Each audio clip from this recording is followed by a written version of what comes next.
एक बार की बात है, एक गांव में 3 मित्र रहते थे, राम, श्याम और मोहन। ये तीनों बचपन के दोस्त थे और हर समय एक दूसरे के साथ रहते थे। गांव के लोग उनकी दोस्ती की मिसाल देते थे। राम एक मेहनती किसान था, श्याम एक शिक्षक और मोहन एक व्यापारी। एक दिन गांव में एक ज्ञानी संत आए। संत का नाम था स्वामी आनंद। गांव के लोगों ने संत का भव्य स्वागत किया और उनसे आशीर्वाद लिया। संत ने गांव वालों को एक दिन प्रवचन देने का वादा किया। प्रवचन के दिन गांव के सभी लोग एकत्रित हुए। संत ने एक कहानी सुनाई जिसमें उन्होंने समझाया कि सच्ची मित्रता और नैतिकता का क्या महत्व है। उन्होंने कहा, जीवन में सच्ची मित्रता और नैतिकता ही मनुष्य को महान बनाती हैं। राम, श्याम और मोहन ने संत की बातों को गहराई से सुना और सोचा कि वे अपनी मित्रता और नैतिकता को कैसे और मजबूत कर सकते हैं।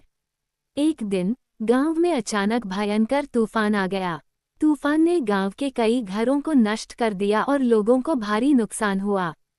तीनों मित्रों ने देखा कि उनके गांव के लोग मुसीबत में हैं। उन्होंने मिलकर फैसला किया कि वे गांव की मदद करेंगे। राम ने अपनी खेती से जमा की गई अनाज को गांव वालों में बांट दिया ताकि कोई भूखा न रहे। श्याम ने बच्चों को मुफ्त में पढ़ाना शुरू कर दिया ताकि उनकी शिक्षा प्रभावित न हो। मोहन ने अपने व्यापार से कमाई धनराशि को गांव के पुनर्निर्माण में लगा दिया।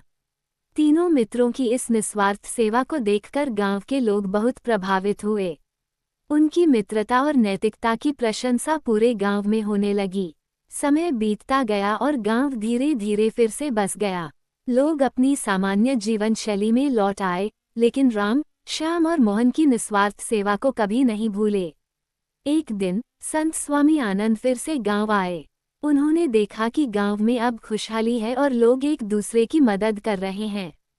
संत ने तीनों मित्रों की प्रशंसा की और कहा, तुम्हारी मित्रता और नैतिकता ने इस गांव को फिर से जीवित कर दिया है। ये सबक सभी के लिए है कि सच्ची मित्रता और नैतिकता से ही समाज का कल्याण हो सकता है। इस प्रकार राम, श्याम और मोहन की कहानी गांव में एक प्रेरणा बन गई। उनकी मित्रता और नैतिकता की कहानी हर किसी को ये सिखाती है कि कठिनाइयों में एक दूसरे का साथ देना ही सच्ची मानवता है। और इस तरह तीनों मित्रों ने अपने जीवन में ये सिद्ध किया कि सच्ची मित्रता और नैतिकता से किसी भी मुश्किल को पार किया जा सकता है।